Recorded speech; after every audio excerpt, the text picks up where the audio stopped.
Welcome to your weekend. One of the headlines I wanted to share with you is the warmest conditions were experienced today. This was something we knew moving into the weekend. Not to say that we were setting records, certainly not to say that we're going to be dropping the bottom out of our temperature forecast, because we're going to lower the temperatures a little bit on Sunday, but it's a subtle drop. I don't even know that I would notice the difference between what we achieved on yesterday and today and what we're going to achieve tomorrow and on Monday. So just a little bit of a dip. I'll talk about in just a moment, but I'm telling you what, this October is one to remember. We got a bunch of rain in the early portion of the month, and since then we've been dry, we've been quiet, we've been beautiful as well. Now, average high temperatures, we're supposed to be, this is where it gets exciting.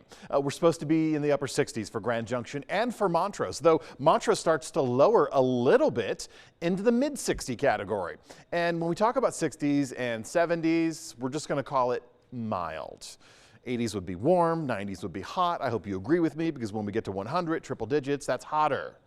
And then, of course, there's a whole other spectrum of words we can use for temperatures in the 30s, the 20s, and in the single digits. But we're not going to talk about that just yet.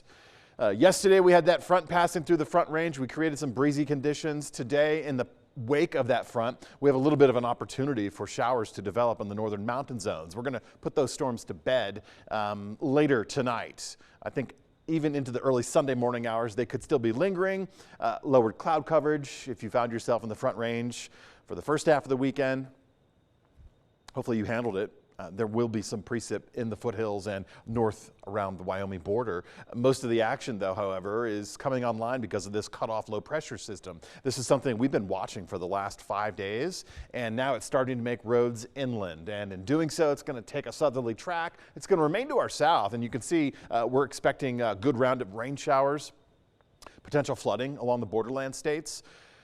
But as this gets closer, in the next 24 hours, it tries to influence our weather locally. Certainly the San Juan Mountains Sunday afternoon, the second half of this weekend, tomorrow, will be socked in somewhat. I think we'll get some light snow in the extreme higher elevations, but most of us around the Cortez, Durango, Four Corners region, probably going to get partly cloudy skies and perhaps a light chance of rain showers moving through as this cutoff low pressure tries to force in our rain chances. It's not the best pattern.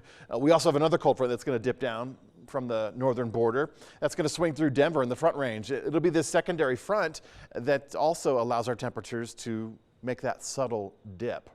We're not talking a whole bunch of degree change, but we are talking a little bit of a change. And as such, we still will be dry, even with the subtle chances of those temperatures and those rain showers in the mix. We still will pull off dry forecast. I think around Montrose tomorrow afternoon, we'll see some cloud coverage building up. And just like Grand Junction, a little bit of added cloud coverage. If you find yourself in the mountain communities for the later portion of this weekend, maybe doing some driving, maybe checking out those leaves, just be mindful of your elevation and your location, because these clouds are going to pop up from the San Juans, migrate to the north along the Divide region. And if you find yourself in those areas leaf peeping, just be careful. Treat leaves on the road like ice, and that is, you could lose traction. Now, speaking of losing, we do drop temperatures on Sunday, Monday, and still remain pretty close to the averages with that drop.